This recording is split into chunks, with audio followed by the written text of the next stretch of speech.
Pressure doesn't create weakness. It reveals it. And if pressure scares you, it's because you already know what it's going to expose. Everyone looks disciplined when nothing is on the line. Everyone talks about focus when the outcome doesn't matter. Everyone feels confident when mistakes are private. Everyone believes in themselves when there's no consequence. But the moment pressure enters a room, the truth comes with it. Pressure strips you. It takes away excuses. It takes away preparation theater.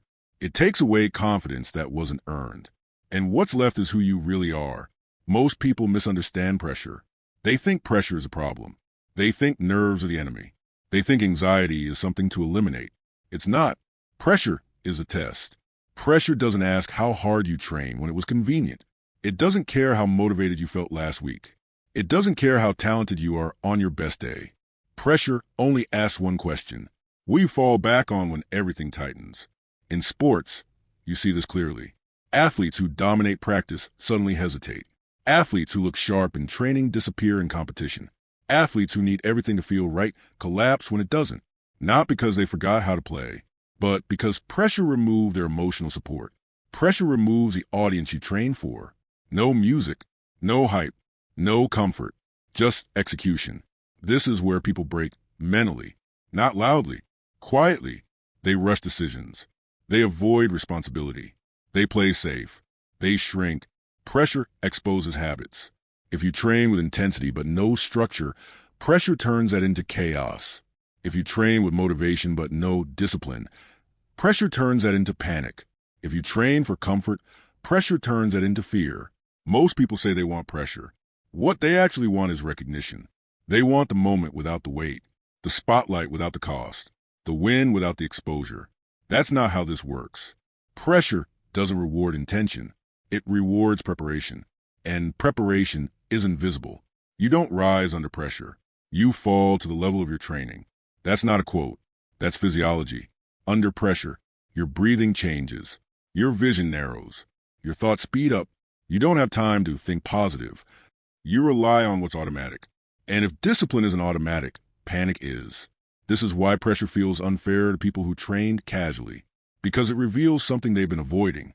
They weren't training to perform. They were training to feel good. Pressure doesn't care about feelings. It doesn't negotiate. It exposes a gap between who you think you are and what you've actually built.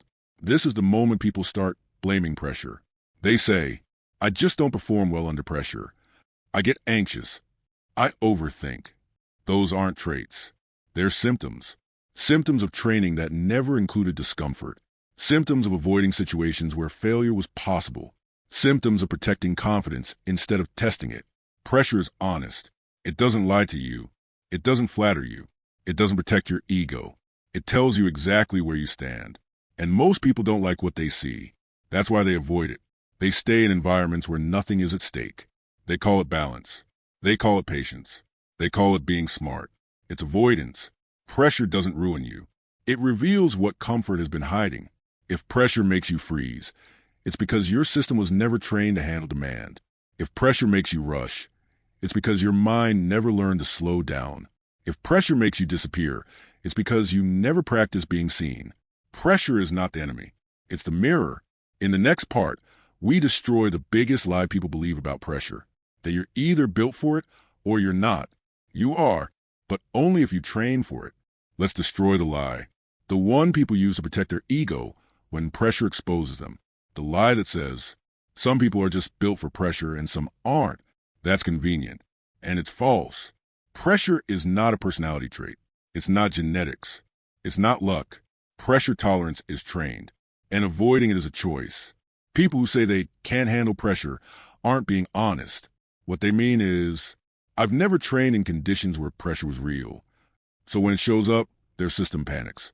Not because they're weak, because they're unfamiliar. Your nervous system doesn't care about your excuses. Under pressure, it defaults to what it knows. If what it knows is comfort, distraction, and escape, that's what it gives you when things tighten. Pressure doesn't ask for courage. It asks for conditioning. Most people train in environments designed to protect confidence. They train where mistakes don't matter. They train where no one is watching. They train where they can stop anytime. They train where effort is optional. Then they step into real pressure and act surprised. Pressure isn't unfair. It's honest. Here's the uncomfortable truth. If pressure makes you anxious, it's because anxiety was never trained out of you. If pressure makes you hesitate, it's because hesitation was never punished.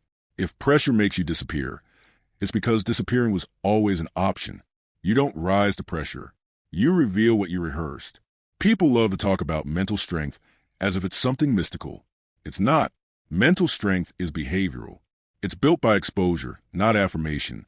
Pressure is a stimulus, like weight on a bar, like resistance against a muscle. Avoid it and you stay fragile. Expose yourself to it and you adapt. That's biology. But most people don't want adaptation. They want safety. So they avoid competition, evaluation, being watched, being judged, being tested, and they call it self-care. That avoidance trains one thing very well: fragility. Pressure also destroys false confidence. Confidence that comes from praise. Confidence that comes from success streaks. Confidence that comes from comfort. That kind of confidence collapses fast. Real confidence is quieter.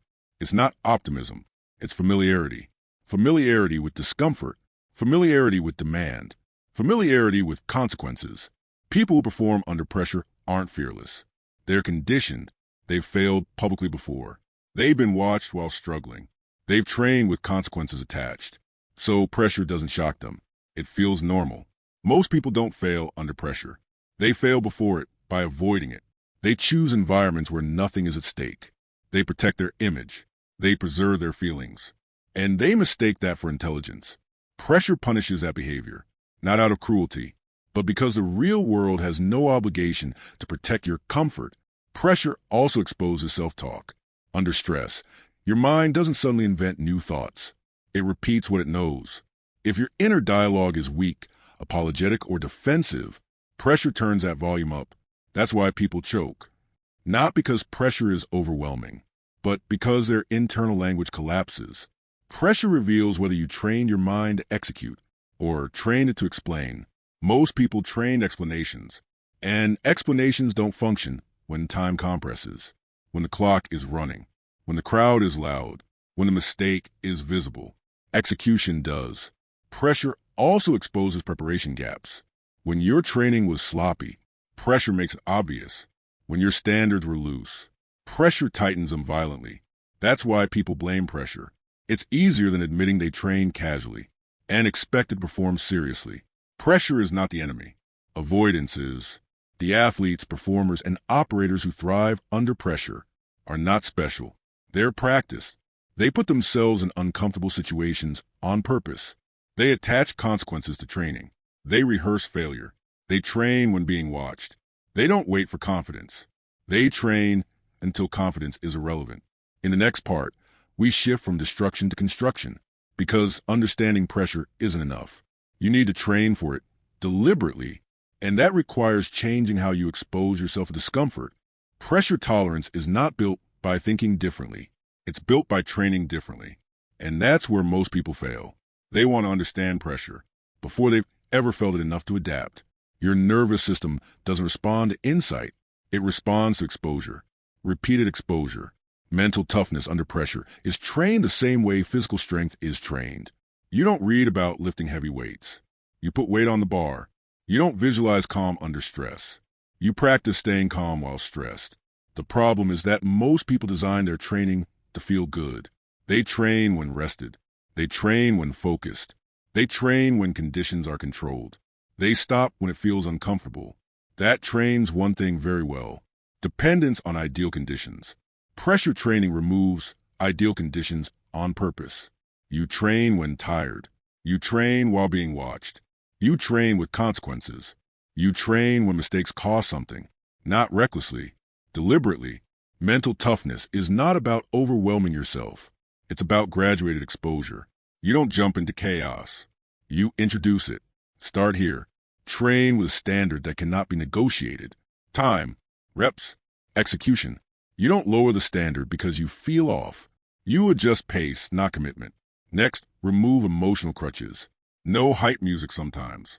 No external validation. No encouragement. Just silence and demand. This teaches your system a critical lesson. You can perform without stimulation. That's pressure resistance. Then add visibility. Do things where mistakes are seen. Train with others watching. Practice in environments where errors are public. Put yourself where embarrassment is possible, not to punish yourself. To normalize exposure. Pressure loses power when visibility becomes familiar. Another key element is time compression. Train under clocks. Train under countdowns. Train when there is no time to reset emotionally. Pressure accelerates decision-making, so you must practice executing fast, without panic. Most people slow down under pressure because they overthink. Pressure training removes thinking time. It forces action. Breathing is another discipline people ignore. Under pressure, breathing becomes shallow and chaotic, so you train breathing under effort. Slow exhale. Controlled rhythm. Not to relax, to stay functional. Pressure doesn't require calm. It requires control. You also train failure intentionally. Missed reps, lost rounds, bad performances, and you practice your response. No self-attack, no collapse, immediate reset. This is critical. Pressure punishes emotional spirals, so you train interruption. Fail, breathe, execute again. Most people don't fail because pressure is high. They fail because their response to error is weak.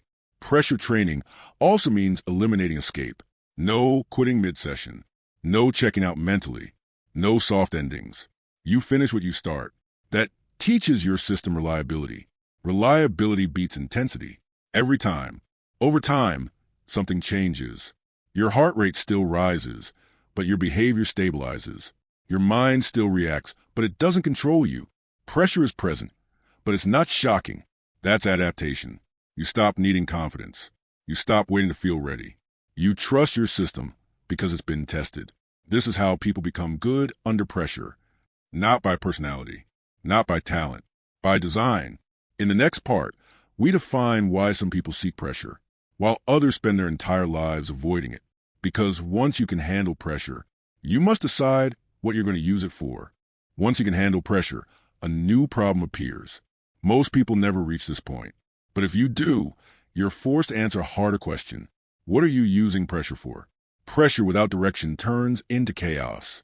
You endure, you perform, you survive. But eventually you burn out, not because pressure was too much, because it had no target. This is where strong people still fail. They become resilient, but aimless. They can handle stress, pain, and demand, but they don't know why they're doing it. So pressure becomes noise instead of fuel. Purpose gives pressure shape. Without purpose, pressure feels like punishment. With purpose, pressure becomes training. Most people think purpose is passion. It's not. Passion fades under pressure.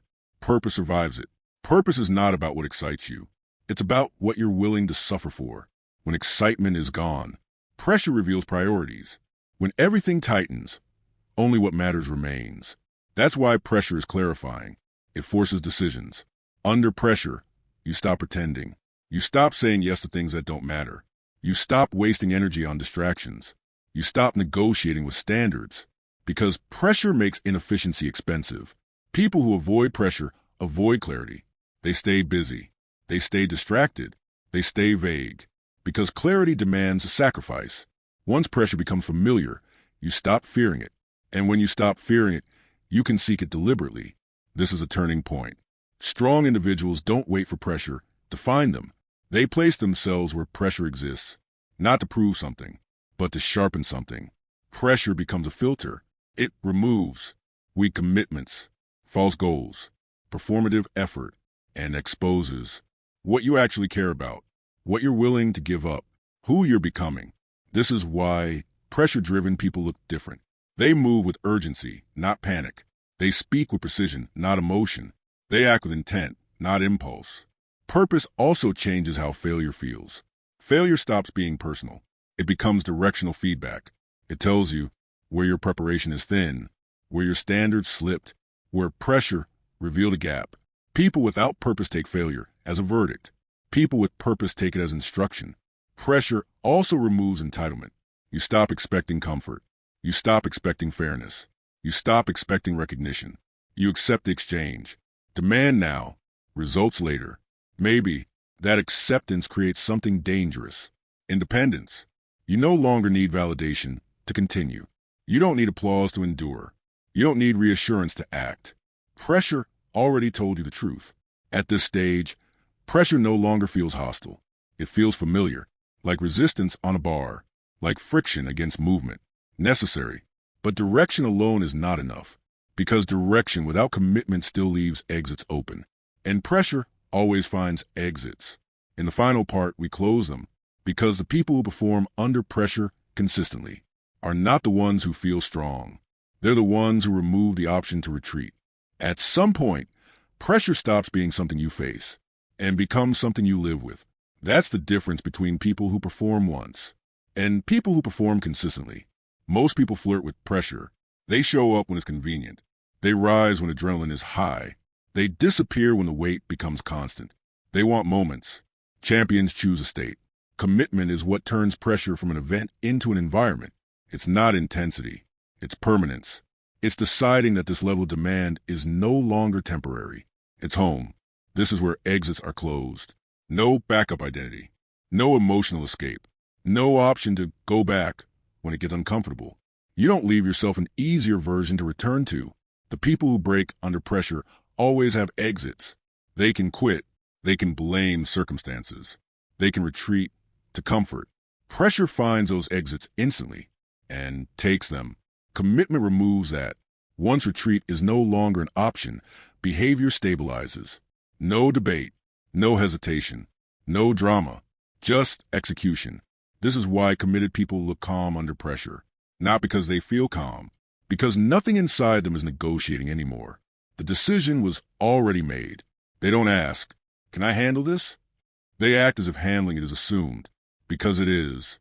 Pressure stops feeling personal. Mistakes don't become identity crises. Losses don't become emotional collapses. Success doesn't become arrogance. Everything becomes information. Commitment also changes how pain feels. Pain stops being something to avoid and becomes something expected, managed, used. This is where most people misunderstand strength. They think strength is dominance. It's not. Strength is reliability under stress. Pressure doesn't respect intensity. It respects consistency. Anyone can surge once. Few can hold the line repeatedly. This is the final filter. The reason pressure exists, not to punish you, but to remove everyone who didn't commit. No one is watching most of your work. No one is applauding your consistency. No one is validating the standard you chose. Good. That means you're not performing for approval. You're operating from identity.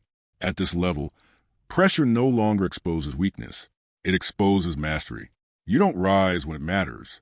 You simply don't fall. And here's the truth that ends this conversation. Pressure didn't change you. It revealed what you built when comfort was available. If you crumble under pressure, it's not bad luck. It's feedback. If you perform under pressure, it's not talent. It's commitment compounded. This is where the inner war ends. Not because pressure disappears, but because there is no longer a fight inside you. There's only the standard and the work required to uphold it. Again and again and again. Pressure doesn't scare you anymore because there's nothing left for it to expose.